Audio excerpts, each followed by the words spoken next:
Father's Day is rapidly approaching, and if your dad already has a garage full of tools and insists no more ties, then I suggest you try this episode's sponsor, Home Field Apparel. Home Field is a premium brand based in Indianapolis, creating incredibly comfortable, officially licensed collegiate wear from over 150 colleges. They dive deep into each school's history, finding unique logos and mascots to craft nostalgic designs. So for a Father's Day gift to knock out the competition, why don't you take your dad down memory lane of his college glory years when he was big man on campus? You can do this by making sure you head to homefieldapparel.com. Again, that's homefieldapparel.com. This podcast is part of the Sports History Network, your headquarters for the yesteryear of your favorite sport. You can learn more at sportshistorynetwork.com. Hello, old sports, and welcome to another episode of the Hello, Old Sports podcast on the Sports History Network. I am your co-host, Dan Newman. I am joined, as always, by my brother and co-host, Andrew Newman. Andrew, how are you doing today? I'm doing all right in the general sense. In the sort of sports sense, not as well. But, overall, can't complain. This is the last podcast episode I will be recording from my current apartment in Poughkeepsie, New York, within the next couple of weeks. I'll be moving to Shelton, Connecticut, just about an hour and 15 minutes away from here. So a little bittersweet as I take in this view from my desk for the last time from a podcast standpoint. When I say view, I mean sort of out the window and things like that. I don't mean staring at the monitor. Yeah, and this is episode I don't know, we're somewhere in the 80s, or no, I think we're in the 70s, low 60s, maybe 60s, low 60s, high 70s, and you've probably done every episode from that location, with the exception of I think you did a couple from your phone, and you did one live from my house on Christmas, but this has basically been your recording location for most of the 70 or so episodes. Yep, it absolutely has been so. And this is also something a little different because you and I it's just the two of us tonight, which our last few have been author interviews or something like that, and we got a couple more episodes with guests and that type of thing coming up. So it's a little change of pace, back to the routine here for you and me tonight. Yeah, and ironically, that probably means it will go longer. Usually when there's other people, we have to be aware of their schedules and just the common conventions of how long these things are supposed to take. So with just you and I got a feeling we might be a little on the longer side tonight. We do tend to do that. And sort of to kind of go behind the curtain a little bit, we are recording this on May 10th at about 7:30. Hopefully get it up and you'll all be listening to it within a couple of weeks. But the major thing that is going on for Andrew and I both tonight is that it is Game 5 of the Knicks Heat series at Madison Square Garden.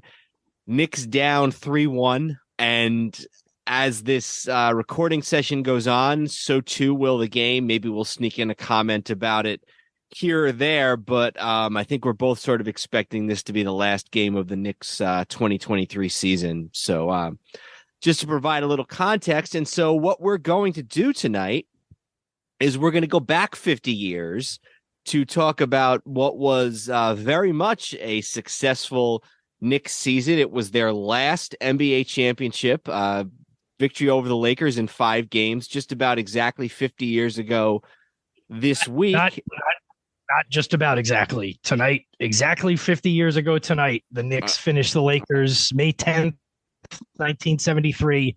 The Knicks won their second championship and, to this date, last championship. And we've done an episode or two in the past about the 90s Knicks and those which were sort of our glory days. And that was when we interviewed the author of the book Knicks of the 90s, which is a great book. It's one of our first episodes, and I think maybe our first author interview. So check that one out. Like I said, it's one of our really early ones. those were our glory days, but this era, this late 60s, early 70s era, was really as a franchise the glory days of the New York Knicks. So thought it would be appropriate to travel back in time 50 years and talk a little bit about the 72-73 New York Knickerbockers. Yeah, and the Knicks have won 2 championships ever. They won in 1970, sort of the very famous team that Willis Reed comes out out of the tunnel before Game 7 against the Lakers, and the Knicks win the championship. And then 2 years later in 72, they get back to the finals and lose to the Lakers. And then 72-73 is, again, you don't know it at the time, but is really the end of that run, the end of that team. I mean, they had a few more years, but certainly they wouldn't get back to another finals, let alone win another championship. Really a sort of brief. And there's people who will tell you that, for how brief it was, those teams, due to a lot of people who follow the NBA and the history of that era of the NBA, really those Knicks teams kind of hold a special place to a lot of people who don't otherwise have any sort of predisposition or care about the Knicks in general. They stand out really in 2 ways. They stand out among New York sports fans, like you said. And I think, sort of to your point, you have a lot of people who maybe don't consider themselves Knicks fans, basketball fans, NBA fans, but those teams kind of, there's certain teams when you go through sports that are in the pantheon, whether it's the Mantle year Yankees, whether it's the Sims Parcells LT Giants, Namath and the Jets, the Rangers in 94.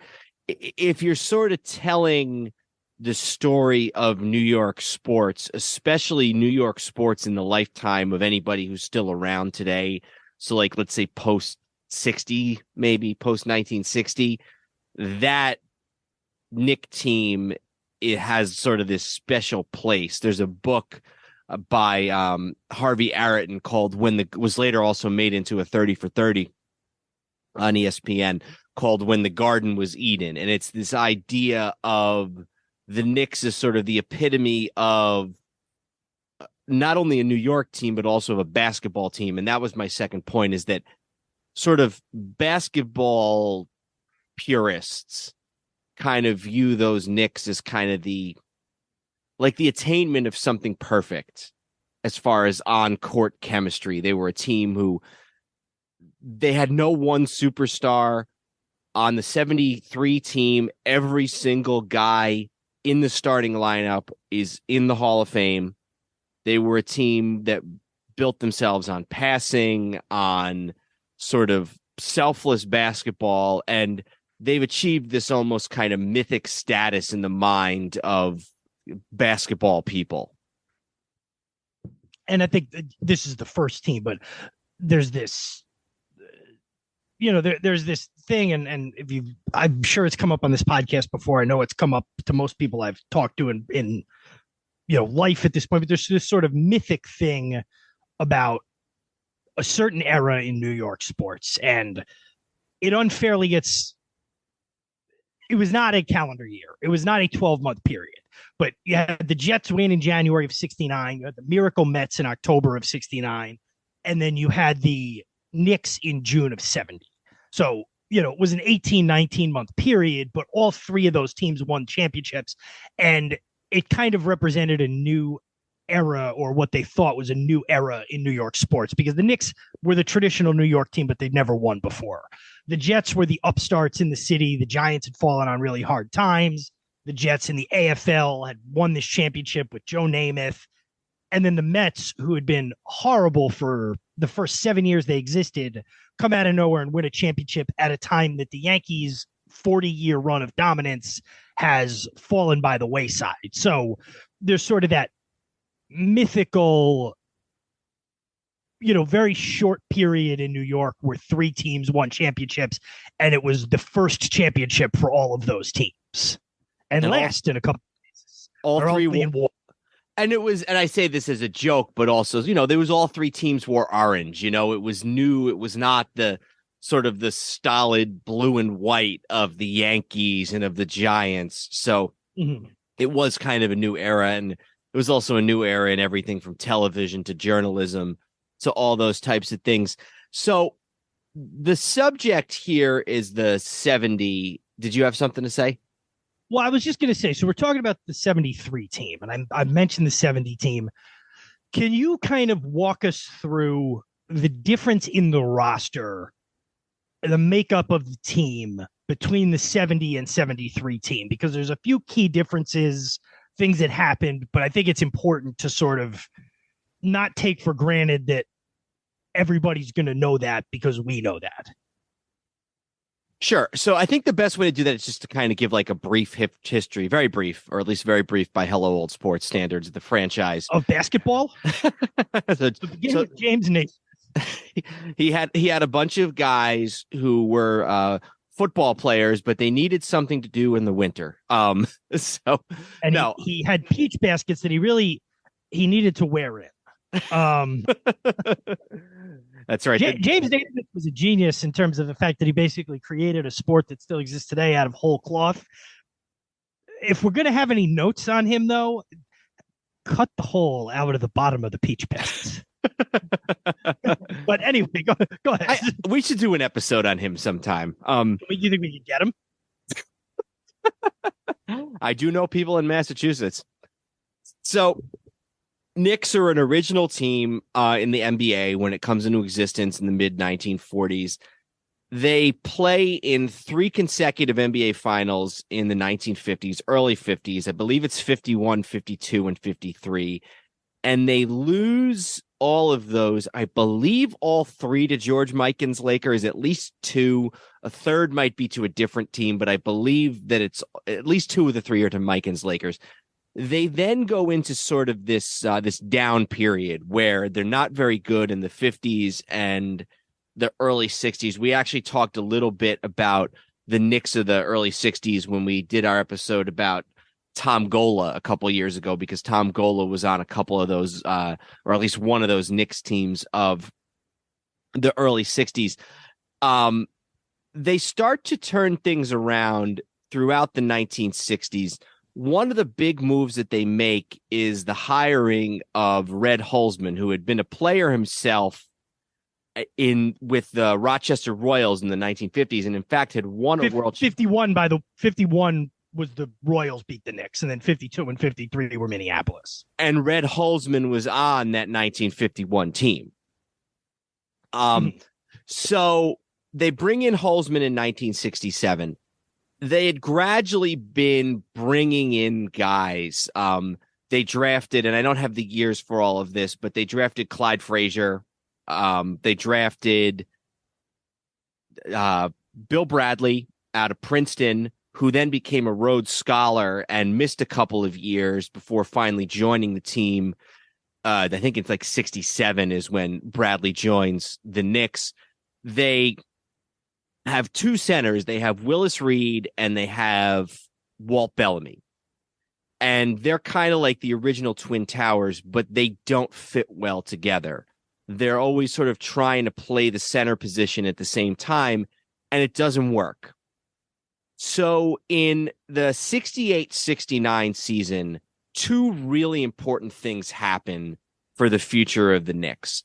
They move from the 3rd Madison Square Garden, which was there had been 4 Madison Square Gardens. The first 2 were actually in Madison Square in New York, and then the 3rd one, I believe, was a little higher. Okay, the 3rd one was all the way was at 49th and 50th Streets and 8th Avenue in Manhattan. So that's the furthest north, the furthest uptown that any Madison Square Garden had been, and that was the home of the Knicks.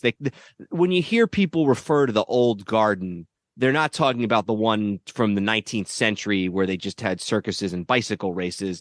They're talking about the third. By the way, there was 3 gardens before that.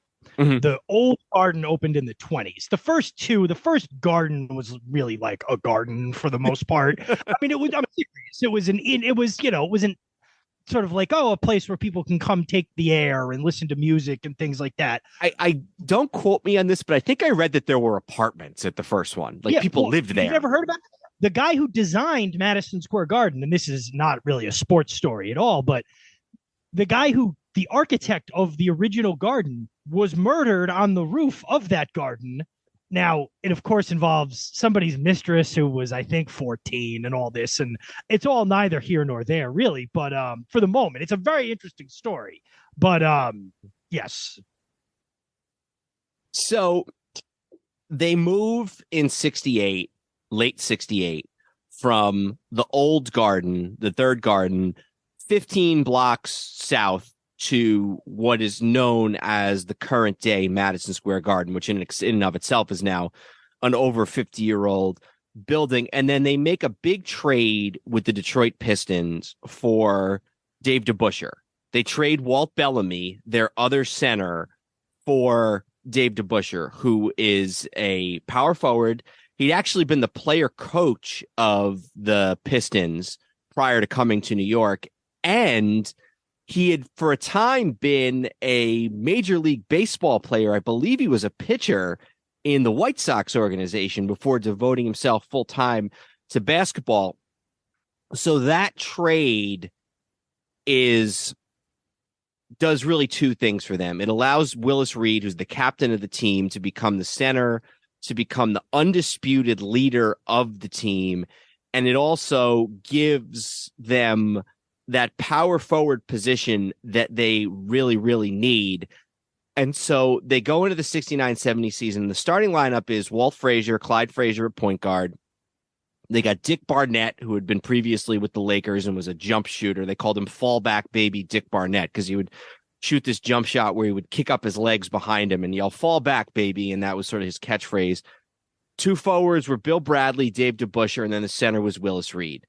The Knicks, after losing to the eventual champion Celtics in the playoffs in the Eastern Conference in 69, in 70, they go to the finals. They beat the Lakers in 7. Willis Reed has his courageous comeback.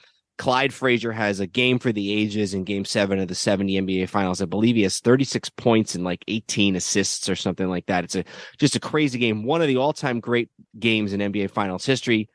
So they win the title in 70.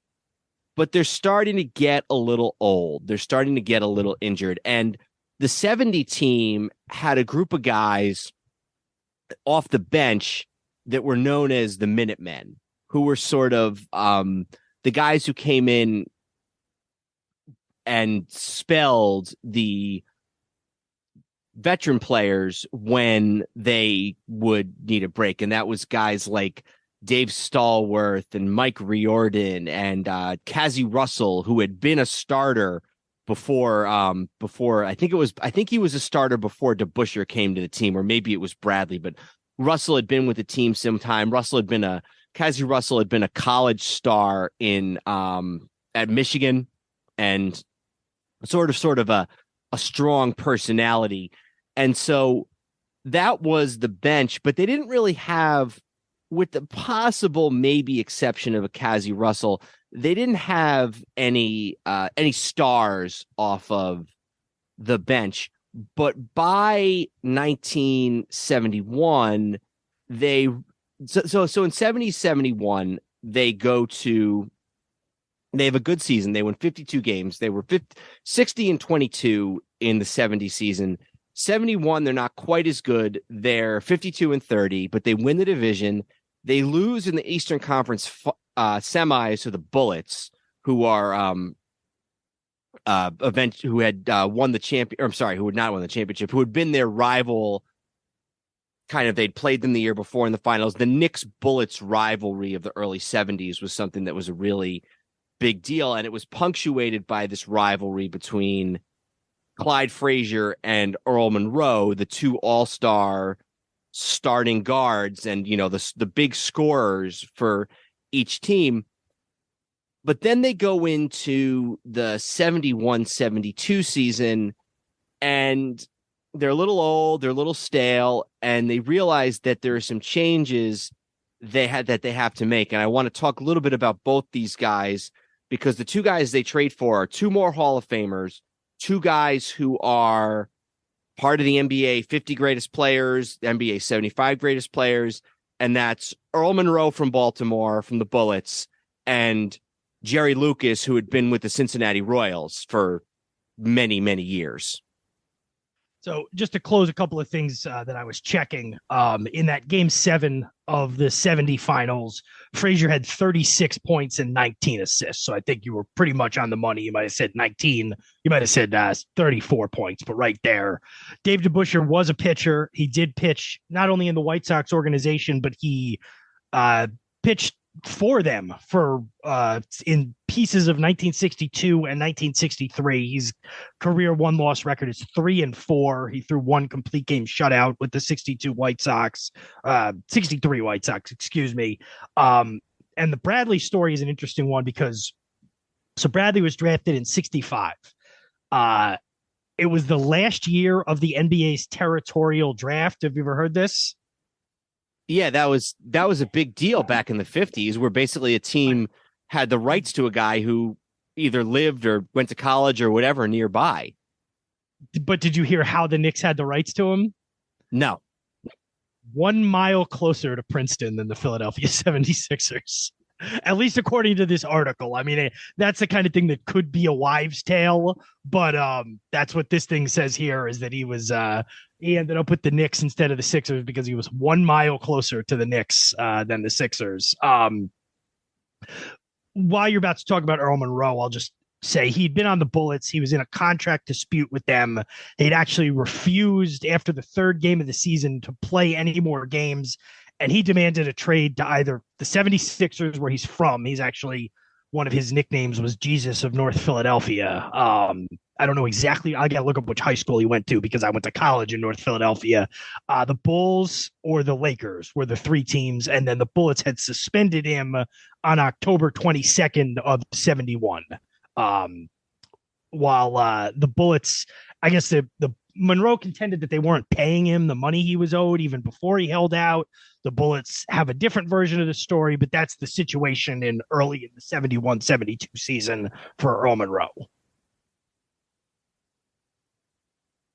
And the one who is the most opposed to bringing in Monroe is Frazier, because they had it wasn't necessarily a fighting relationship, but they had a rivalry during these playoff series when the Knicks played against the Bullets every year. And when they make the trade for Monroe, Frazier actually thinks that that's the next step towards them getting rid of him, because and in fact, there's rumors out there that the Knicks are going to trade Frazier to the Rockets for Elvin Hayes, who's the Hall of Famer with the Houston Rockets, who then later goes on a year or so later, ends up with the Bullets for years.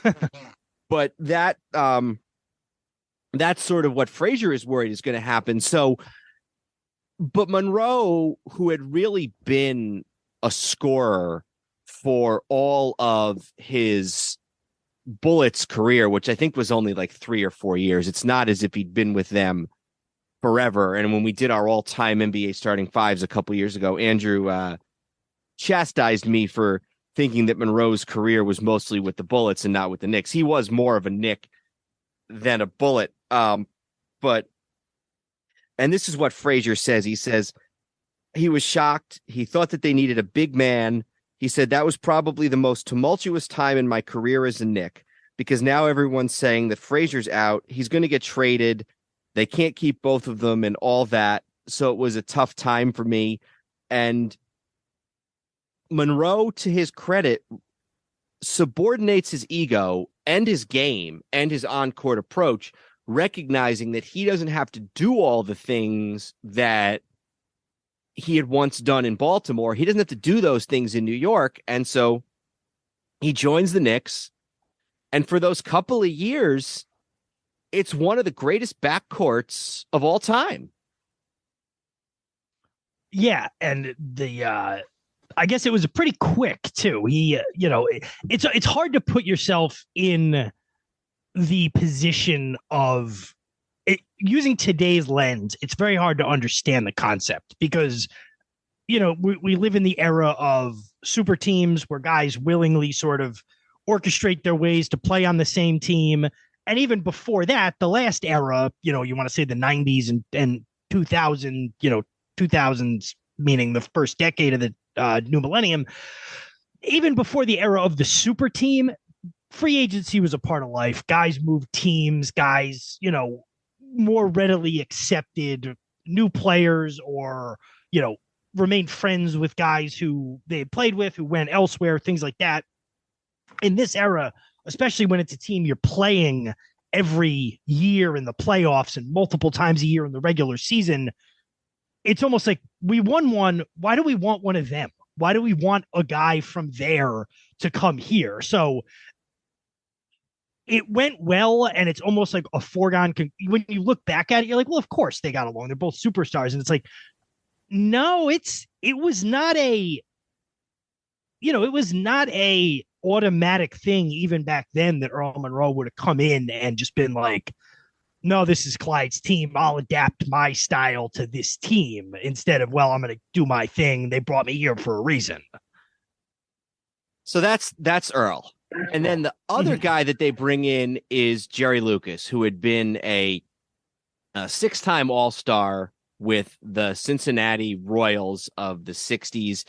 He had been sort of part of a 1-2 tandem, a 1-2 punch with Oscar Robertson on those Cincinnati Royal teams. And I think they might have I think this 64 team, no, I'd never made a finals, I guess. They made the Eastern Conference Finals against the Celtics in 64, but it doesn't look like that team went to any other NBA finals. But they were sort of a powerhouse of the Eastern Conference in the 60s. And so they acquire Jerry Lucas he'd been playing for a couple of years with the San Francisco Warriors. They acquire him from the San Francisco Warriors for Cazzie Russell, who we talked about a little bit earlier. And he is a little bit of a veteran. He's over 30 by the time they trade for him. He'd been Rookie of the Year in 63, 64. He had been MVP of the All-Star game a year later. He was an Ohio State guy, and he was teammates at Ohio State with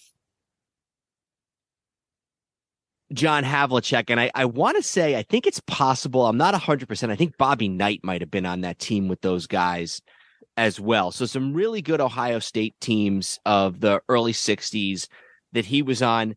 And he is a power forward in sort of our modern parlance. Jerry Lucas is a power forward, but he's almost like you'd think maybe like a Nowitzki type with a little less height. He could shoot. In fact, Red Holzman would say later that a lot of the shots that Jerry Lucas shot that were twos in his day and age would have been 3-pointers. So Jerry Lucas might have actually even been a more dangerous player in the days of the game with the 3-point line. He is a very, very interesting man, Jerry Lucas. He might be one of the smartest guys ever to play in the NBA. He has a memory. He famously used to memorize the New York City phone book and recite it back to people. And I actually just today, I was watching a video. There's one game from this 72-73 series that you can find on YouTube, and it's between the Knicks and the Baltimore Bullets. And it's really interesting for a couple reasons. And maybe I'll just tell those reasons.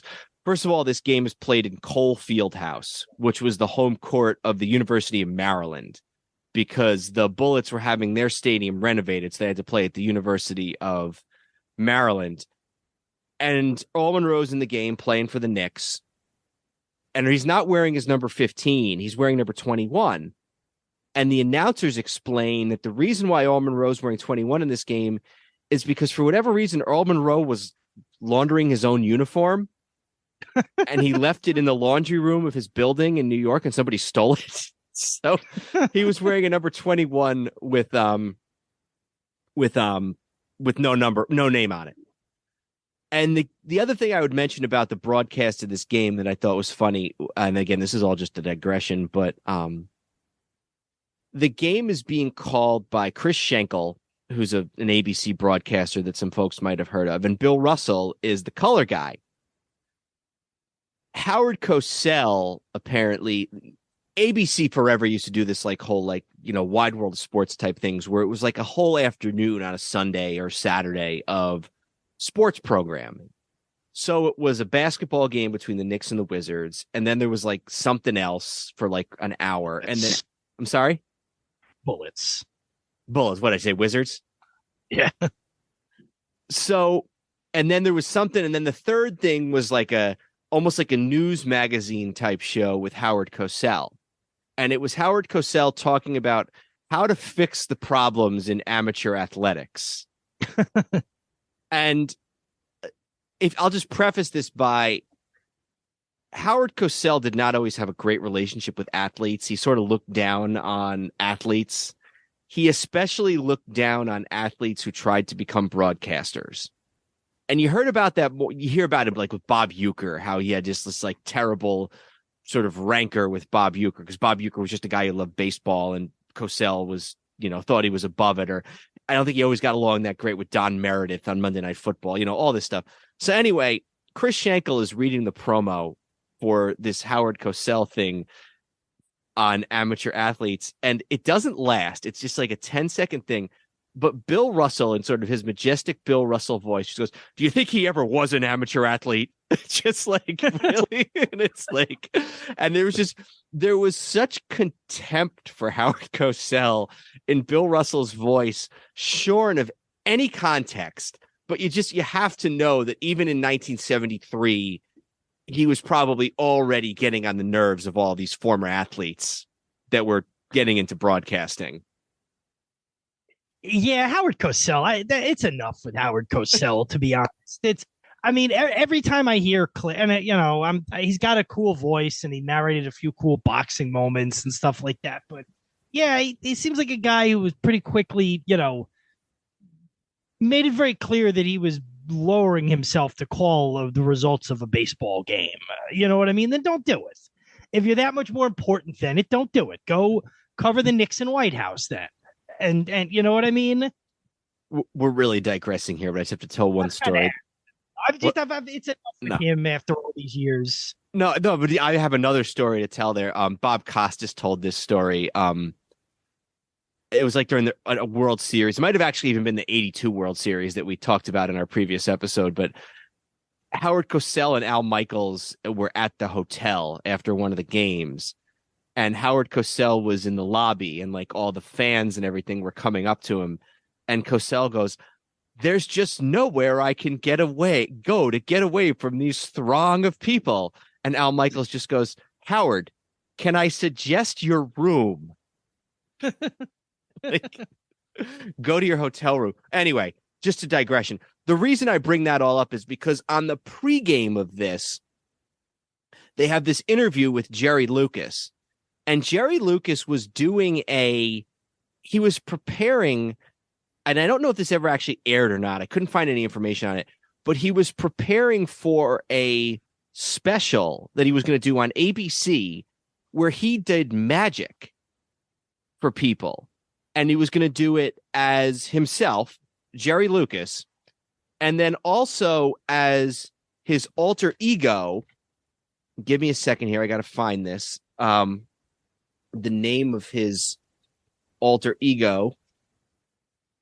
And this is Jerry Lucas's magic alter ego? Yes. Was Idri Akelsu. Is that his name with the letters mixed around? That is his name with the letters alphabetized, because apparently that was something that was a hobby of his since he was a kid, was whenever he would see a word, he would alphabetize all the letters in it, in his head. So a really interesting guy. And he ends up playing a lot of center in the 71-72 season because Willis Reed is injured. Willis only plays in 11 games, I think, in 71-72. Lucas is really the starting center. It's become less of a Willis team and more of a Frazier, Monroe, Jerry Lucas team. And so they lose to the Lakers in the 72 finals in I believe that's also a 5-game series. Yeah, 4-1 against the Lakers in the 71-72 series. So they go into this 72-73 season, and it's Frazier and Monroe, DeBusschere, Bradley, Willis still at center. And then off the bench, they have Lucas. Dick Barnett is still around at 36 years of age. They've got Henry Bibby, who is the father of future NBA superstar, so I shouldn't call him a superstar, NBA point guard Mike Bibby. They've got a young guy named Dean Meminger, who was Earl Monroe's roommate and a backup guard on the team. And then one other individual off of the bench who I have not yet mentioned and who was actually on the 69-70 team, but he was injured for the entire year. Do you know to whom I refer? Phil Jackson. Correct. Jackson, yes. Who was sort of a scrappy, lanky forward type, had actually been ready to come back from his injury. He had a season-long injury in the 69-70 season. He'd been ready to come back from his injury late in the 1970 season. He was physically ready, but he said that mentally he wasn't really there. So he needed some time to prepare. So he's part of the team in 1970, but just an observer, doesn't play at all. And I think he actually ends up taking a lot of pictures. I think he said, he took a lot of photographer. Yeah. And apparently also, and I found this out in my research, Jackson was actually a frequent trade target request where other owners would call up, I guess because they've got Bradley and DeBusschere and Lucas. They would call up asking to trade for Phil Jackson, and Red Holzman, he thought Jackson was too valuable. He just never was willing to trade with him. So he is another key part of this team going into the 72-73 season.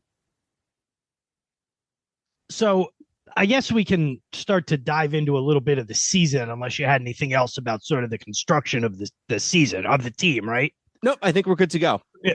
So one thing I did want to mention, it's not Knick related, but they loom large, is we should talk just a little. We've mentioned the Lakers. They're the perennial, West Coast team there. Obviously, who was it in 71? Was it the Bucks that were in the East? The Bucks were in the West in 71, right? And they played the Bullets.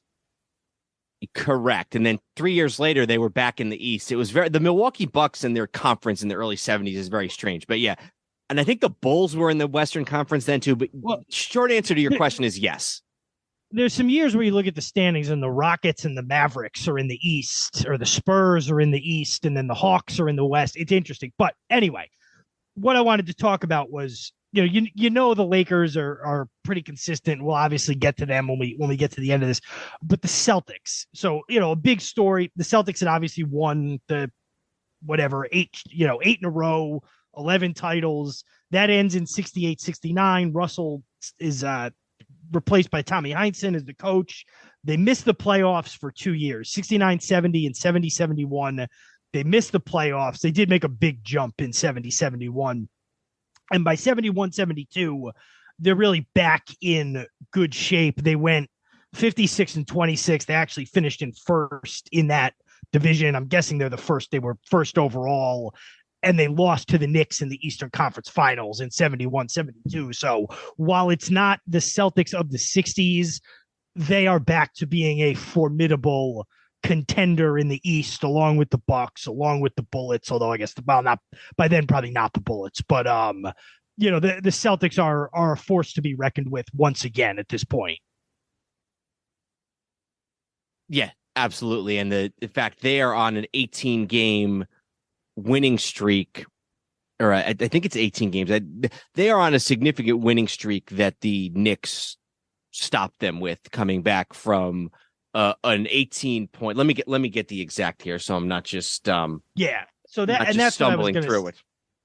And that's what I was going to talk about. Was so the 72-73 season starts, and there's one game, and I want to get a little bit of the just sort of the nuts and bolts of this beginning of the season down. But So they start out, and the Knicks are off to a really good start. They're at one point they win 8 in a row. They're 10-1, and going into this game in November against the Bucks, November of 72, it's Saturday, November 18th. The Knicks have gotten off to a 16-3 start. So the Knicks are off to a very, very good start going into this game against the Bucks at Madison Square Garden. And this is sort of the famous comeback that the Knicks have in this game. Correct. They're down 18 with 6 minutes left. And 18 with 6 minutes left now is a pretty heavy thing to come back to, and then let alone back then with no 3-point line, with the game just being a little bit. I know they scored a lot of points back then, but making up 18 against a good team, the defending, or one of the team that won the championship just a couple of years ago, a team that's got Kareem Abdul-Jabbar and Oscar Robertson, coming back on them down 18 in that short an amount of time is, if not unprecedented, certainly a tall order. Exactly, but they do it. They score. They're like I said, they're down 18 with 6 left, and they end up winning it. And I'm just looking at the recap here. Hold on. 86-79 with about 3 minutes left, and Monroe scores 22 points, 11 of them during the Knicks' 19-point run that gives them an 87-86 lead with 30 seconds. So do they score 19 in a row to take they went on a 19-0 run to win the game. That's crazy. Yeah, so if you look, there's a few real long win streaks in this season. There's not really a point where you can say, oh, they're in a lot of trouble. There's one or two, I guess, couple game losing streaks, but by the end of 1972, the calendar year end of 1972, they're 31-10, which I guess interestingly also marks the exact halfway point from Thursday, December 28th of 1972 to Tuesday, January 16th of 1973. They go on an 11-game win streak of their own. A lot of those games being on the road as well. They go on a trip to Kansas City, Atlanta, Houston, Seattle, and Phoenix, and win all of those games. And the team that actually snaps the streak, and I feel like this is worth mentioning, is Friday, January 19th, 1973. I guess that would be the night before Nixon's second inaugural. They lose to the Lakers at the Forum 99-85. So that I believe that was the first time. So they played the Lakers the second game of the year, and the Knicks beat them at the Garden by 25. And then they played them in January out in Los Angeles, and the Lakers snapped an 11-game winning streak for the Knicks in a rematch of the year before's finals. So they're good. And one of the themes is Willis is hurt, but as the season goes on, Jerry Lucas starts to suffer some of his own injuries. So Willis is starting to play more and more after sort of kind of ceding the starting center job to Lucas the year before. As the season goes on, Willis is once again becoming more and more important to the team. Yeah, and he's by far the, oldest guy on the team, or at least the oldest guy on the team who's in the rotation, I believe. Barnett is older. Barnett is, I'm looking at the ages here. Where are the ages? I got him. There we go. So Barnett is 36. And then the next oldest is Willis is actually only 30, but his legs are an old 30. DeBusschere is actually older at 32. Lucas is also 32.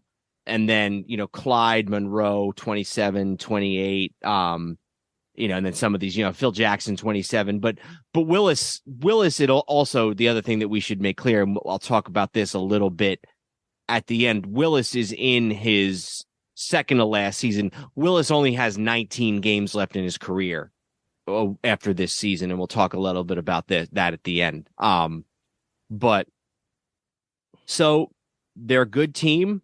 They have, a half a dozen Hall of Famers, 7 Hall of Famers if you want to count Phil Jackson, and they go into the playoffs against the Baltimore Bullets, and they end up winning that series as well in the first round by a score of 4-1. So not a particularly difficult series. The next 2 series about the Celtics against the Celtics and then against the Lakers are probably a lot more material of interest there, but maybe we should just talk about this Bullets series for a minute or two. Yeah, so just to clean up the regular season, the Knicks had 3 All-Stars. They had Frazier, DeBusschere, and Bradley were all All-Stars for the Eastern Conference. They end up as the 2 seed in the NBA in 1972-73. I'm just trying to pull up the playoff picture for that year just to get the full picture of it. 72 NBA 73 NBA basketball season final. So yeah, the Knicks finish 57-25, which is good for second in the Atlantic Division, is good for second in the Eastern Conference, and is good for 5th overall in the NBA. However, the Celtics 68-14 on the year. So they are very much back in 1972-73. And if you do the math on 68-14, that is not far off the number from the 96 Bulls and the 16 Warriors. 16. I can never remember if it's 15 or 16, but 16 Warriors. So ultimately, though, that's enough to get them the number 2 seed. It's there's different iterations of the NBA playoffs in terms of rounds, and do teams have buys. This one is pretty easy. And this, like I was saying, the Eastern Conference in this year had the Houston Rockets in it, and the Western Conference had the Milwaukee Bucks, the Chicago Bulls, and the Detroit Pistons. Boston's the 1 seed, Knicks 2, Baltimore 3, the Atlanta Hawks are 4, and then out west, just for good measure, the Bucks are the 1 seed, the Lakers 2. They finished with identical records. The Bulls 3 and the Golden State Warriors are the 4 seed. So, yeah, the Knicks, they start with the Bullets. It's a best of 7 series, and they're up 3-0 in the series before they lose game 4. I'm assuming it would have been in Baltimore, and then come back and win game 5. That's correct. Not a lot of drama in this series. The Bullets, obviously, without Earl who had been one of their better players before he was traded to the Knicks. By this point, they've gone out and they've acquired the aforementioned Elvin Hayes from the Rockets, and this is his first year with the with the Bullets, and he ends up staying with them all the way through their championship team of 78, and then even for a couple of years more before actually returning to the Rockets for the last few years of his career. They have Wes Unseld, who was named both MVP and Rookie of the Year in the 68-69 season. A couple of ex-Knicks that were part of the Monroe trade, Dave Stallworth, Mike Riordan, and and they got a guy, I'm going to give you a name. Have you heard of this guy ever? Who's on this team, a guy by the name of Rich Rinaldi. Was he on the radio at some point? He was from Poughkeepsie. Oh, okay. So growing up, I used to hear his name thrown out there as like the one guy from the area who had ever been to the NBA. Went to college at St. Peter's College, which is at the school that went to the Elite Eight a few years ago or last year. St. Peter's in Jersey City. Yeah, I think you're probably right about that. He only plays 4 seasons. The first 3 with the Bullets, and then he ends. Oh no, I'm sorry. I'd actually be curious. I must have just gotten waived. 2 seasons with the Bullets, and then his third season partially with the Bullets, and then about 5 games for the New York Nets in the ABA. So anyway, not a factor in this series, obviously, but the Knicks pull away. They beat the Bullets in 5. The one interesting thing that I found about this was that it was right about with this series that Dancing Harry comes to the Knicks. Dancing Harry was just a guy who danced, and he was a Baltimore area guy, and Earl Monroe had met him and at Lenny Moore's restaurant. Lenny Moore, the great wide receiver for the Baltimore Colts of the Johnny Unitas era. And this is what Earl Monroe said. He said, I first met Dancing Barry at Lenny Moore's restaurant in Baltimore. He would play Sly and the Family Stone on the jukebox and lip sync. And then all of a sudden he started showing up at the Civic Center, which is where the Bullets played. He would dance. He would put hexes on the other team. And then when Monroe gets traded to the Bullets in the 71-72 season, the Knicks are in the playoffs, and Dancing Harry, who lives with his mother, which I guess it should not be surprised that a guy whose entire livelihood is just to dance in bars, lives with his mother. He says, I told my mom I was going to the store, but instead I drove up to New York, and I ran into Earl Monroe on the street. I managed to get a couple of tickets to the game, and I started dancing at the home games for the Knicks. And but then starting in 73-74, the Knicks tell him that he's still welcome to come to the game, but he's not going to be allowed to dance anymore. So he moves on to Indiana and dances for them for a few years. But 72-73. I believe that's what that song that George Michael wrote when he Careless Whisper, I'm Never Gonna Dance Again. I believe that was about Dancing Barry or whatever you're talking about here. Dancing Harry. The Lakers in the 80s had a Dancing Barry with a B, but this is Dancing Harry. Yeah. Saying that to pretend I wasn't paying attention, and then there is a Dancing Barry.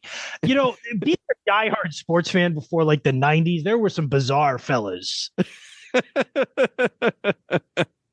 that just didn't have anything to do with sports. It would be like, oh, this guy goes to all the Atlanta, he goes to all the Atlanta Hawks games, and he just, throws popcorn up in the air. And it's, what does that have to do with it?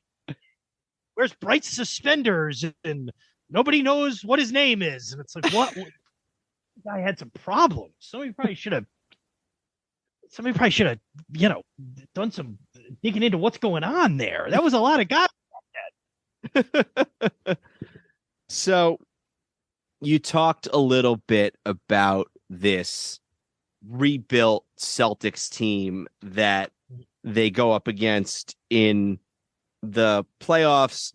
They've brought in Cowens. They've brought in, they've drafted JoJo White. They've, John Havlicek is still there. Most of the guys from the 60s teams are gone, but they've got a new nucleus, and they still have Havlicek. I just want to see if there's anything else in here. And while noting. You're looking at it, I'll just go. So the Celtics went 68-14 that season. They played the Knicks 8 times because, again, it's a smaller NBA. They're in the same division. They went 4-4 against each other, which, so the Knicks, no other team who played them that much, nobody had beaten them that many times, as you would imagine, with a 14-loss team. What the Knicks actually, the Celtics won the Knicks won the first game in November by 3. Then the Celtics won the game after that in December by 9. Then the Knicks actually won 3 in a row, all 2 close games and 1 30-point blowout. And then the Celtics won the last 3 of the so the Knicks won 3 in a row, then the Celtics finished up with 2 in a row. A lot of close games, but a couple of blowouts, and they split the series. It went win-loss, win-win, or excuse me, loss-win-loss, win-win-win, loss-loss for the Knicks. So pretty even on balance, but the Celtics did win the last 2 games of the regular season in March, and they're going to have home court in the Eastern Conference Finals. All right, so why don't we talk a little bit about this series? I think the first thing, there's more that I want to say about the later games. The Knicks they get blown out in game one. They lose by 26 points to Boston at the Boston Garden. They then return the favor and go tie the series. They win by 33 in game two against the Celtics, 129-96. Win a close one at the Garden in game three, 98-91. And then game four is this epic. Go ahead. I'm sorry. I do have to correct you because I believe they rotated games. Oh, you're right. They did. I'm looking at this. That's a good point. And it's shocking because like they didn't do it against the Bullets. So it's surprising that they did that. I mean, I would have expected them to do that in the 50s, but like the fact that they still rotated games in 1973 is a little surprising. But yeah, the Celtics won game one at the Boston Garden big, and then the Knicks won game two at Madison Square Garden big. That's correct. And then game three is back in Boston, and the Knicks win that one 98-91. And then they go into this game four against the Celtics. They are down 16 points going into the fourth quarter. They end up coming back, tying it up, and then going into overtime against the Celtics, tied at the end of one overtime, and then the Knicks end up pulling it out 117-110 in game four to go up 3-1 in the series. And there are a few things that I want to touch on about this game four because there's a lot of interesting storylines going on here.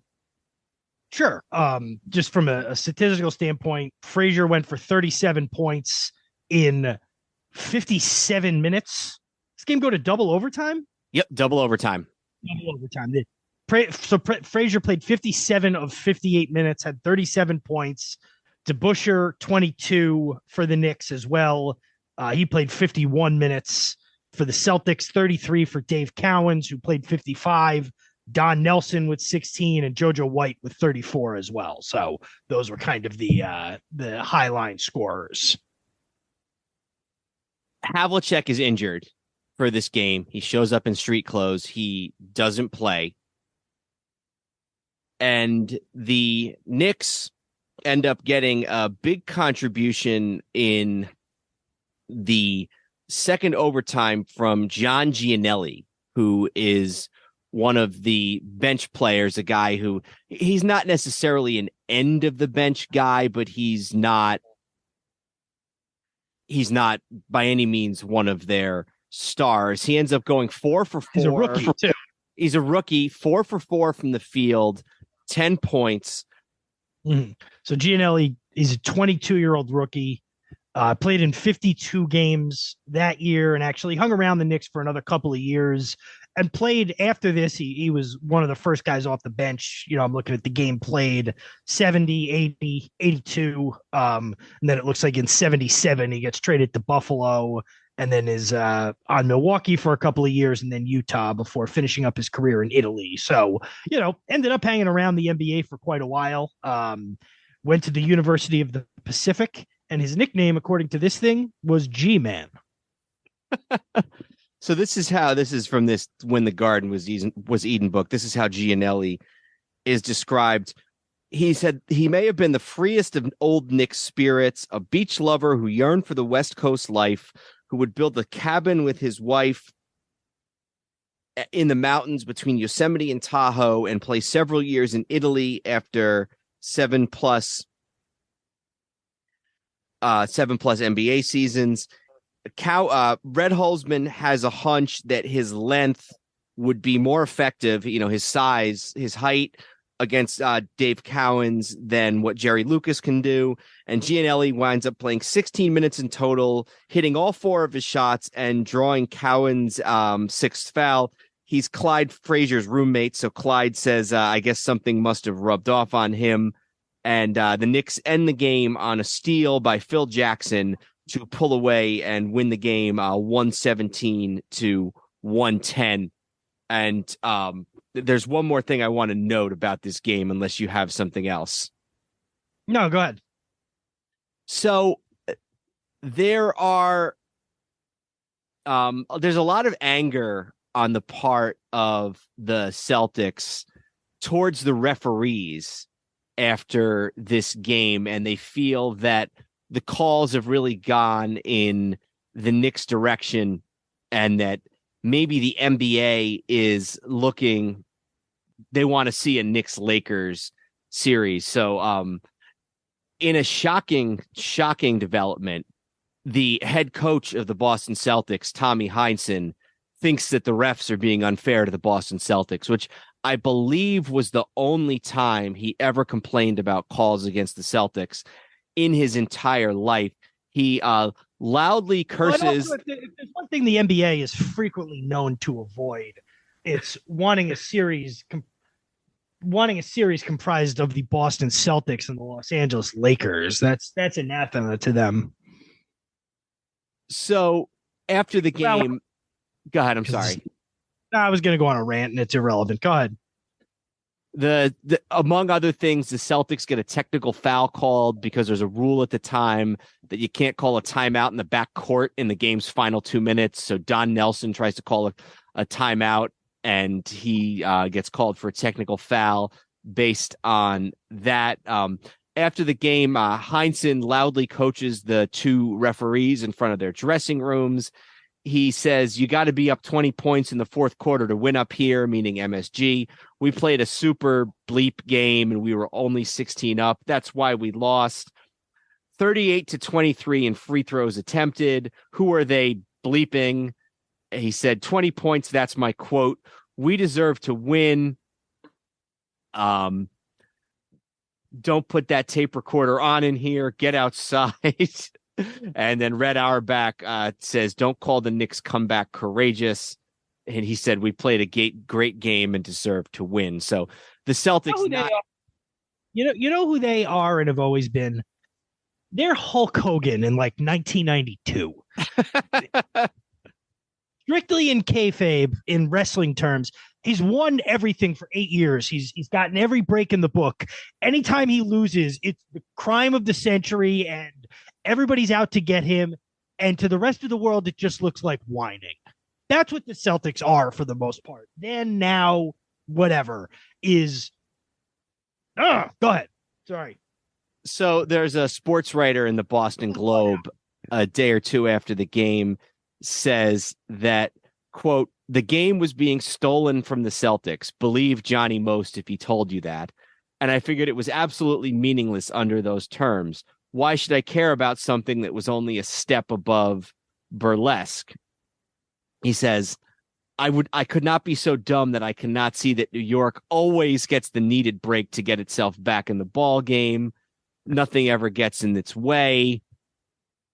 He says he's disillusioned that some of the little boy in him has been taken away. He said either the NBA actually wants New York or LA to win, or the league has a problem it cannot control in the Madison Square Garden crowd. All I know is that no evenly contested Celtic-Knick game was devoid of officiating problems this year, and that I had to devote 2 paragraphs to the subject in the Celtics' victory, no less. He says, it really has soured me on basketball. And that gentleman is a sports writer by the name of Bob Ryan. This is a franchise that for decades still wistfully speaks about how they would pull the fire alarm when the Lakers were trying to sleep the night before the finals, or that there were spots in their floor that just purposely weren't up to NBA standards, and that the locker rooms wouldn't have heat or hot water in the middle of the Boston winter. This is, and the sports writers carried water for them even back then. They just, and I like Bob Ryan, and he's a good reporter, but it's just it's nice to know it was just as noxious back then. Yeah, it's funny because that whole the league wants this team to win and doesn't want that team to win. I guess I didn't necessarily think that was such a. It's also funny. Because for years it was like, well, it's TV ratings or something like. Well, the finals were probably still on like tape delay back then. Like, yeah, you're right. It wouldn't have been motivated just by TV. But it's that's just that's. And then 2 months later, I'm sure they wrote their articles about how it's unfair that we don't win all the time in baseball or in basketball. And then, it's unfair that we can't even just win one time in baseball. So the Knicks go into Game 5 up 3-1. According to Willis Reed, quote, "We had them by the nuts." They lose Game 5 by a single point. They have a lead. Paul Silas gets an offensive rebound late in the game, and he scores. And Jerry Lucas is guarding Silas, which is something of a mismatch, Willis believes. And then they go on to Friday night's game at home, and they lose in Game 6 by 10 points to Boston. And now they're going into Game 7 at the Boston Garden, needing to win to go back to the NBA Finals for the third time in 4 years. And Game 6 was tied heading into the fourth quarter. This was the game at the Garden, and the Celtics outscored them 28-18 in the fourth quarter and ended up winning the game. They got 26 from Cowens, 25 from JoJo White. The Knicks got 29 from Frazier, 22 from Monroe, but like you mentioned, they're only able to get 4 points from Willis Reed, and really just, at that point, truthfully, in any scenario, if you're the team that's coughed up a 3-1 lead, you feel like the other team has all the momentum going into Game 7, let alone now we're going up to the Boston Garden. And I believe that was up to that point, no team had ever beaten the Celtics in a Game 7 in Boston. Wouldn't surprise me. Yeah, it hadn't happened. It only happened once more at Boston Garden, and then it's only happened a couple of times since then, to be honest, like in the 2000s, like still an impressively small number, but it happened it happened in this game. I don't think we're giving anything away. And then I believe in 82 in the Eastern Conference Finals against the Celtics beat them in a Game 7, and those are the only 2 times it's happened at the Boston Garden. So a few things happened before this game. First of all, Ned Irish, who's been the owner of the Knicks for quite some time, comes to practice and chews the team out. Go ahead. I talk about how confusing this all was as a kid to hear this stuff. So there was a Red who was the coach of the Celtics. There was a Red who was the coach of the Knicks. And then the owner of the Knicks is Ned Irish. And not... How is Ned Irish not the owner of the Boston Celtics? But go ahead. You make a fair point. You make a very fair point. So here's what happens. First of all, Ned Irish comes to I believe it's in practice. He came to practice, and according to Frazier, told us we were all a bunch of bums. He didn't expect us to do anything in the 7th game. We had a chance to win it in the Garden, but we didn't. So that's sort of trying to motivate the team, kind of, challenge them, challenge their ego, that type of thing. The second thing that happens is before the game, I guess the Knicks now feel like the coaches or the referees rather, are going after them because Red Holzman finds the referee supervisor, a guy by the name of John Nucatola, under the stands. And according to Holzman, he says, I called him every name in the book. I said, all I want is a fair shake. And then we get into the game, and it looked like we were getting a fair shake. And I said, good. It's good that I talked to him and got him to understand. And then later, Holzman finds out that John Nucatola had his hearing aid off and never actually heard anything Red Holzman says. So they got what they viewed as the fair call, even without any of Red Holzman's lambasting of the referee supervisor.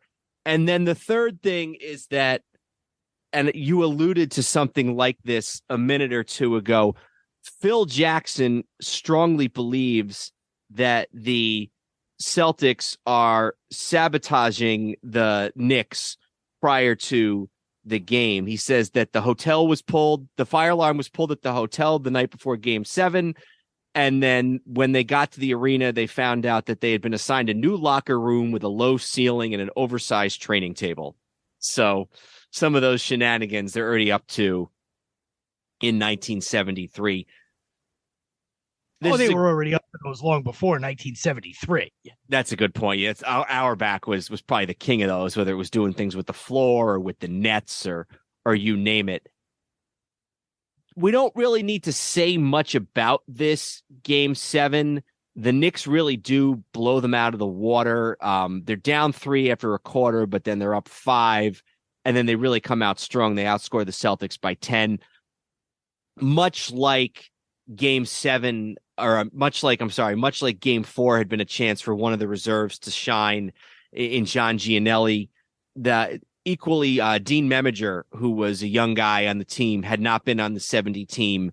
They put him on JoJo White, the Celtics all-star point guard for this game, and Meminger sort of shuts down JoJo White. How many points does White get in this game? JoJo White, 22 points, which is still, not bad, but it's widely sort of believed that Meminger does a really, really good job. Holzman basically benches Earl Monroe for a big chunk of this game and goes to Dean Meminger instead. And this Meminger he's a tough guy. He is, I got a quote here about. I feel like when they've talked about he had like a tough life before and after that. I remember hearing him interviewed in one of the like retrospectives a few years ago, and I'm pretty sure he had had some hardships after his basketball career. Yeah, he had drug issues. That's exactly right. After his career, he had a lot of drug issues. I think he ended up eventually sort of moving past it, but yeah, and they talk about in some of these books about how Monroe tried to help him even after their playing days. That's exactly right. So Monroe, and I should also mention, Monroe's injured. He's got some bone spurs, so that's another reason why Meminger's probably getting some minutes. And Holzman's not somebody who usually relies on a lot of rookies and young players, but he really sort of takes to Dean Meminger, especially the way he plays defense. And Meminger once frustrated Pistol Pete Maravich to the point where Maravich used an elbow to Dean Meminger's mouth to clear some space in the lane. Meminger says, "I wound up in the dentist chair at 1 a.m., but I went back right after the next guy." So he was really a defensive specialist. Really does a good job in this Game 7 against JoJo White, and the Knicks win. They win going away. They win by 16 points. Some of the players say that it's the happiest that they've ever seen Red Holzman in the locker room after this Game 7. And then they go to LA to take on the defending champions in the 73 NBA Finals. Yeah, and I'll talk a little about what was going on the other side of the bracket here very briefly in the 73 playoffs. So I mentioned earlier that the Lakers were the Lakers are actually the 2 seed in the playoffs. They played in the first round, they played the number 3 seed, the Chicago Bulls, who we mentioned were in that Western Conference at that point. A little bit weird in that this was a 7-game series, and all 7 games were won by the home team. So the Lakers beat the Bulls in overtime in Game 1 at the Forum. They win Game 2. Series goes back to Chicago, and the Bulls win Games 3 and 4. Game 5 back in LA. The Lakers win by 20. Bulls win Game 6 in Chicago. And then Game 7, it's the Lakers, but it's only the Lakers by 5. Wilt Chamberlain in that Game 5, or in that Game 7, had 28 rebounds to lead all, not just rebounders, but he had more rebounds than anybody else had points in the game. Well, I guess Norm Van Leer for the Bulls had also 28 points, but so then they moved on from there and they played the Golden State Warriors in the in the Western Conference Finals. So the Warriors must have beaten whoever the team that tied for first. Who did I say that was before the tied for first with the Lakers? I don't think you did say. Well, I don't want to go all the way, but I'll because I'll lose it because it says here Golden State was the number 4 seed. So the Lakers win this series fairly easily. It was the Bucks. It was Kareem's Bucks. Oh, that's right. Yeah. So Golden State upsets the Bucks in the first round. Then the Lakers. Some of these games were close. Actually, most of them were close, but it's still a 5-game series. The Lakers win game 1 by 2 points. They win game 2 by 11.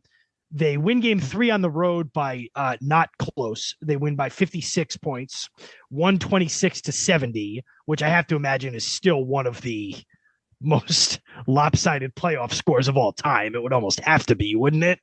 Golden State gets game 4. You know, the leading scorer for Golden State was in game 4 in their one win. My guess would be Rick Barry, but it must be something more. Cassie Russell. Cassie Russell. There you go. And then in game 5 back at the Forum, the Lakers wrap it up 128-118. So kind of the inverse of the Knicks. The Knicks had a pretty easy time in the first round and then a 7-game dogfight with the Celtics in the conference finals.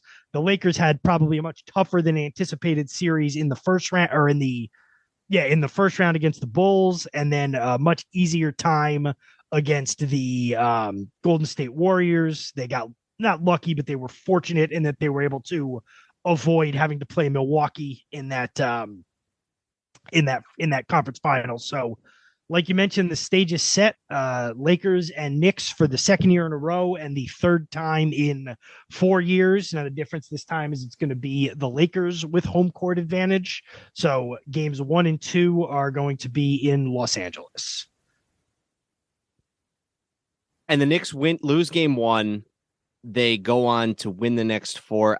This is a very sort of anticlimactic series. There's the telecast of game 5 has been found recently. I've never actually watched it, but you can get it. I don't think it's available on YouTube, but you can get it on DVD or something like that, which is something I'll probably look into doing. The Lakers are, Elgin Baylor's gone. He'd retired midway through the previous year. So it's Chamberlain, it's West. This is Chamberlain's last ever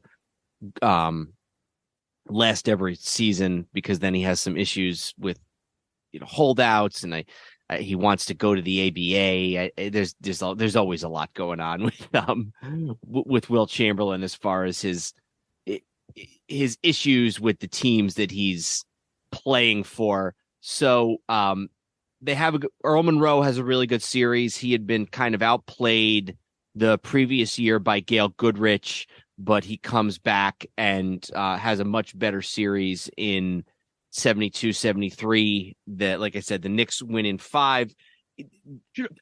God. Should mention, though, it's a 5-game series, but every game is pretty close. Game 1, the Lakers win by 3. Game 2, it's the Knicks by 4.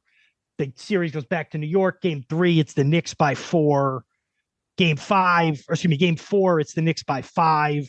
And then game 5 is the one that's the closest to a blowout, and it's still a single point. It's the widest margin of victory, and it's still a 9-point game or victory. So, certainly a shorter series than and I guess in my head, I always just, because you hear so much more about 70, I guess in my head, I always just assumed this was a 7-game series as well. And then you find out that no, it was only 5 games. It was. Willis wins MVP, I think, partially because of some of the work that he does on Wilt Chamberlain. There's sort of an understanding that, first of all, maybe Clyde should have shared the award with Willis, but I think there was probably still that bias towards centers a little bit in those days.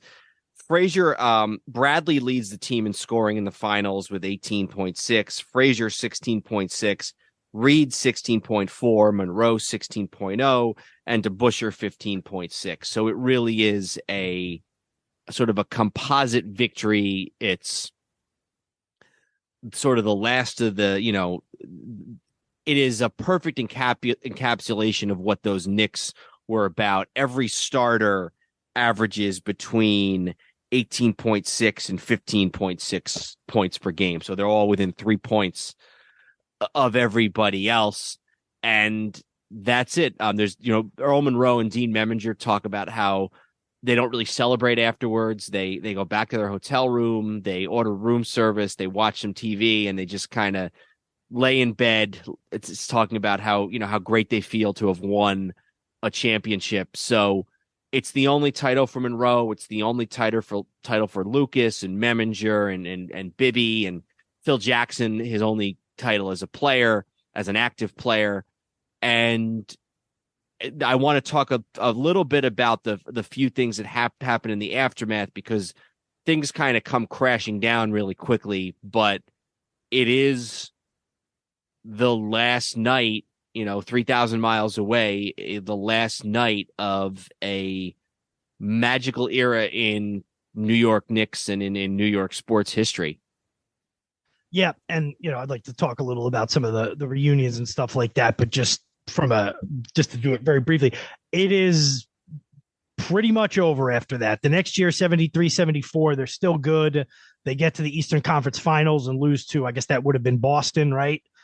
By the next year, 74-75, they're under 500. They still make the playoffs, but they lose in the first round. And then they are out of the playoffs for a couple of years. And it's really not until Patrick Ewing that the team is back on any kind of prominent position in the NBA and in New York sports. Early the next season, Willis Reed tears some cartilage in his right knee. They're playing the Lakers early November, and he feels something snap or tear in his right knee, ends up missing basically all of the 73-74 season. I think he plays, something like another 12 games in that entire series. Let me just verify real quick here. So Willis gets injured in early in the 73-74 season, I should say. Manages to play in only 19 games in that playoffs or in that season, I should say. Comes back for the playoffs, but he's only averaging about 10-11 minutes a game by that point, and then sits out 74-75 season, and by that point he decides to hang it up. The Knicks, DeBusschere, going into the 73-74 season, DeBusschere announces that it will be his last season because he is about to the following year become the team president or the general manager of the Nets, still in the ABA. Actually serves as commissioner of the ABA for a year and helps to negotiate the merger with the NBA. And pretty soon, Bradley retires to begin his political career. DeBuschere's gone. They trade Clyde Frazier to Cleveland eventually, and then eventually it's just Monroe who's there, and Monroe, who was not even on the 70 team. And that's kind of it. And they have a couple bright spots in the 80s with the Bernard King years, but they really don't start to turn it around in any meaningful way until the late 80s, early 90s time period, in the Riley years, and maybe a little bit before that. So it is a very steep decline after 1973. And that Clyde, I can't decide. I think it would be weirder to see, it would be worse to see Clyde in, because they at least once a year, certainly whenever the Knicks play the Cavaliers in the regular season, they played them in the playoffs in the first round this year. Whenever the games are on MSG and the Knicks are playing the Cavs, they'll and Clyde Frazier, who's still the Knicks color guy primarily, they'll show the picture. The famous one is him in it's the mid-70s Cavaliers, so it's like red with yellow numbers, but then like the shoulders have like yellow and white stripes, and then there's a different jersey where it's yellow with that same weird pattern. It's very jarring.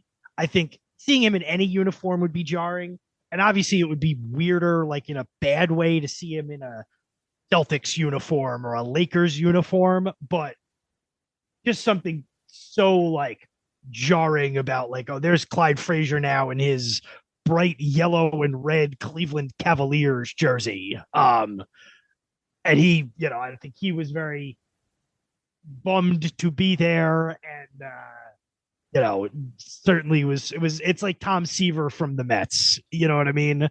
didn't really get you anything. It wouldn't have probably hurt you to have him finish his career on bad teams anyway. You know what I mean? Yeah. And then the only other thing that I would mention that I came across, which I thought was interesting, was that the Indiana Pacers, who were the champions of the ABA and who were the dynasty of the ABA, had challenged the Knicks to sort of a postseason game. I think it would have just been like a one game type of thing. They wanted to play an NBA versus ABA champions game to determine who the real champion of professional basketball was. And, it's funny because when I first saw that, I thought, well, that was just kind of a silly idea. But if you look at other sports and how these leagues sort of achieved parity with the existing older league, that type of game was how they did it. The AFL challenging the NFL, that was the beginning of the Super Bowl.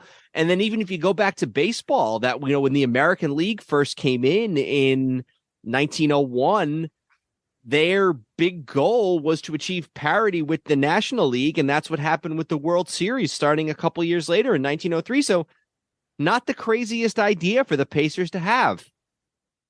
Yeah, I believe the quote there, and I can't find the exact quote, but the proper response to that is that we're not obligated to play postseason tournaments against the champions of a minor league, as John Joseph McGraw said in 1904. Another New Yorker. Yes. With Baltimore ties. But yes, that would have been my quote in that regard. So you said you want to talk a little bit maybe about the reunions and a little bit of the legacy, because they just had a reunion like 2 months ago, as a matter of fact. Yeah. So, and it's interesting because sometimes they all get lumped together, because there's 2 teams in 4 years and a lot of the guys were on both. But just actually this past February, they had a reunion. It was actually, I was in DC or in Maryland staying with you, so I didn't see it live, but they played the Pelicans on a Saturday night. And this was 8 of the players were there. Dean Meminger and I believe Dave DeBusschere, who's passed away a long time ago. Meminger was recently, like in the last few years, had family members there. Willis Reed, who has since passed away, had like a pre-recorded video message.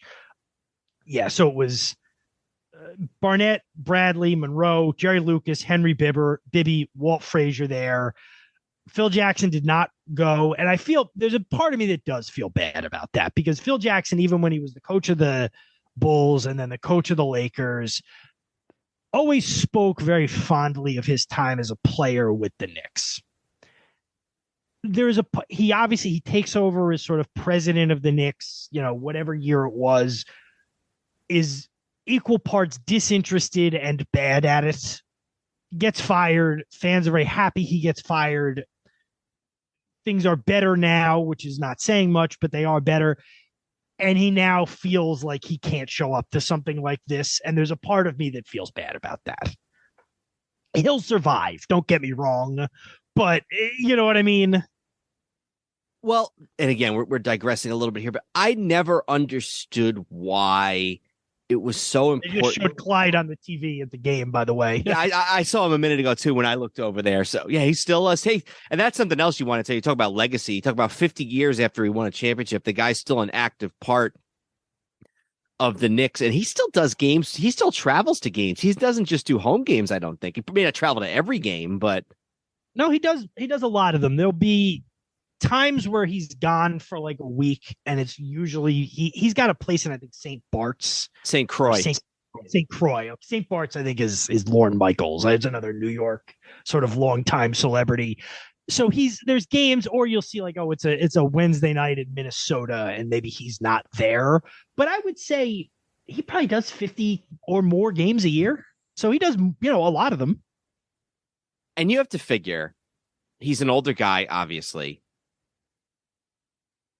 They haven't been particularly relevant in almost 25 years.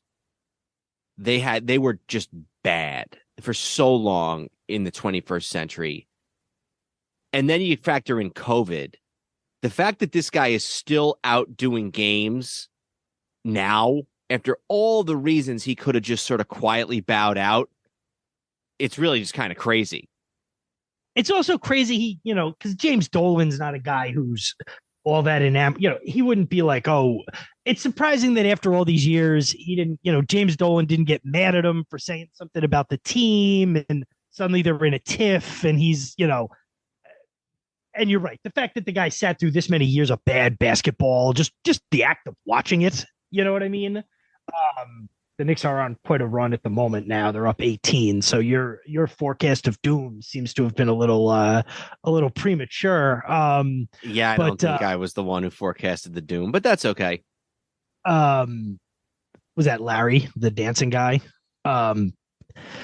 Yeah. So on that quote, during that reunion, the quote from Frazier is he said, we had a veteran team. We understood the nuances of having New York on our chest. We knew the high expectation, but we relished those expectations because we knew we lived in the greatest city in the world. The thing with those Knicks teams, and obviously this 73 team was 13 years before I was born.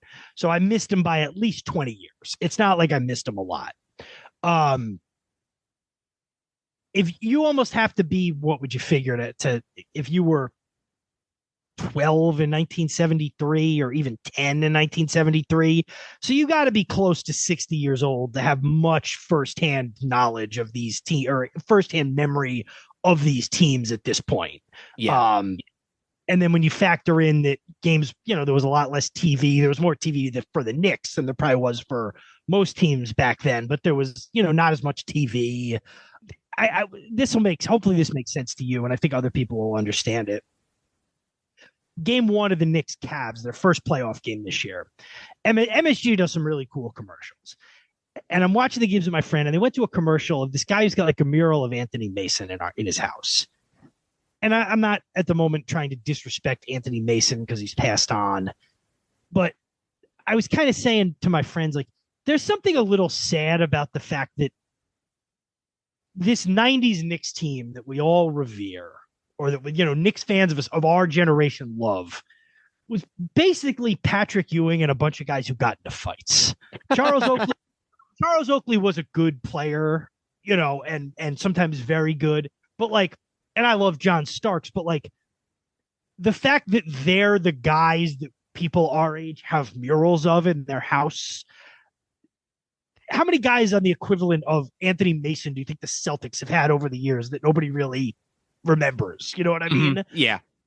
So it's like sometimes people conflate. They're like, oh, yeah, those Knicks teams in the 70s and then again in the 90s. And it's like, we do need to stop for a minute and say it's not quite the same. That team got to 3 finals. They won 2. They beat that Celtics team. They beat the Bucks. They beat Elgin West and Wilt in the finals. They beat the Lakers. They played the Bullets a bunch of times. And they are a team that, as much as anything pre-Magic Bird era in the NBA, especially pre-Magic Bird era that doesn't involve the Celtics, they've stood the test of time for people who know what they're talking about with basketball. Well, and just if you think about it, I mean, how many teams are there with even 3 guys on the, those Laker dynasties have 3 guys, the Magic, Kareem, Worthy. That's 3 guys from the 75 greatest players in NBA history. I guess some of those Celtics teams, I guess maybe you could have Cousy, Russell, Sam Jones, Havlicek. You might have 1 year where there were 5. That 73 Knicks team has 6 guys who were on, or no, maybe it's just 5. It's DeBusschere, Reed, Frazier, Monroe, and Lucas. Okay, 5 guys. And then Bill Bradley's also in the Hall of Fame. So 6 Hall of Famers and 5 guys, and also 5 guys who all contributed. This isn't Robert Parrish sitting at the end of the bench for the 96 Bulls. This is 5 guys who were all contributors to the team. So that's pretty unique by any sport, but particularly by NBA standards.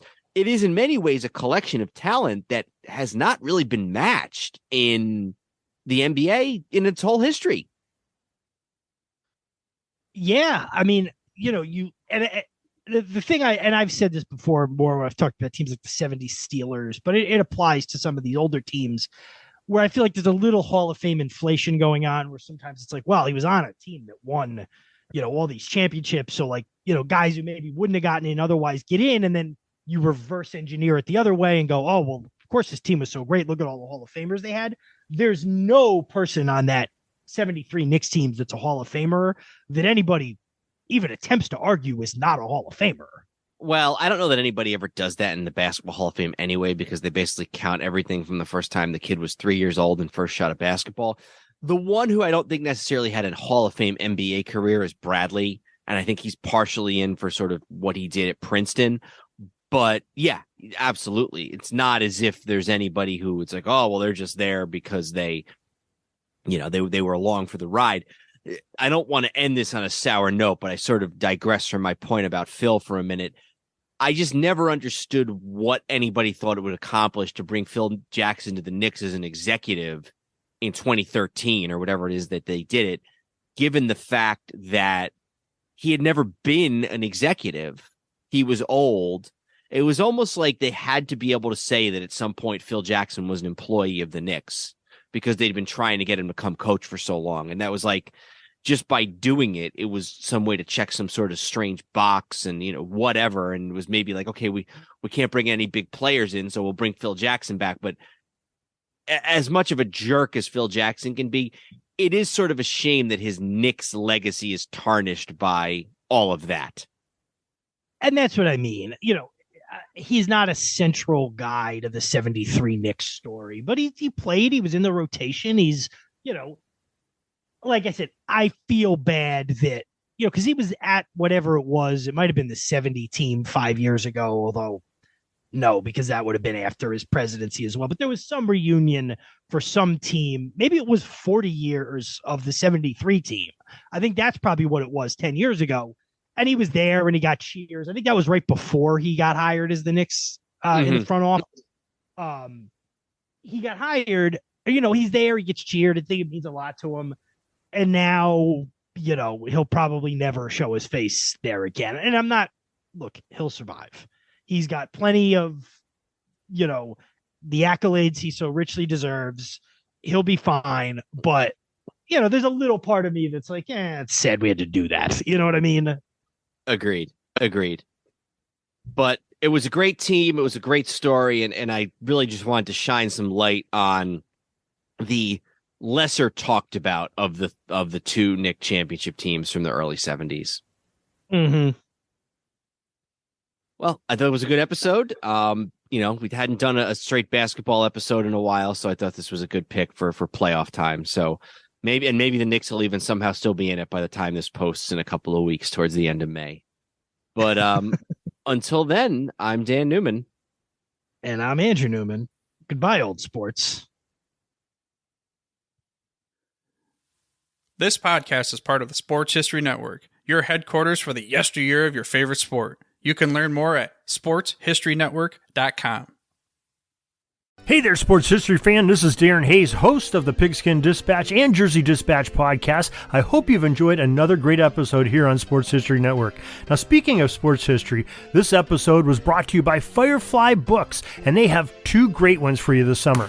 For basketball fans, they have the NBA 75, the definitive history by author Dave Zarum, who's appeared on our Jersey Dispatch podcast recently. He tells about the experience, the thrilling journey of the NBA, from its humble beginnings to its modern glory. Uncover the untold stories of triumph, controversy, and the greatest stars of the game. This isn't just a book. It's courtside seats to over 75 years of NBA history. And for the golf enthusiasts, swing into The Golf Round I'll Never Forget by Matt Adams. Relive 50 of golf's most memorable moments through the eyes of the legends themselves. From Garcia's triumph at the 2017 Masters to Nicklaus' miraculous 1986 comeback, it's the closest you'll get to walking the fairways with golf's greatest. Get your summer read on. Grab a copy of NBA 75 or The Golf Round I'll Never Forget, available online or at your favorite bookstore.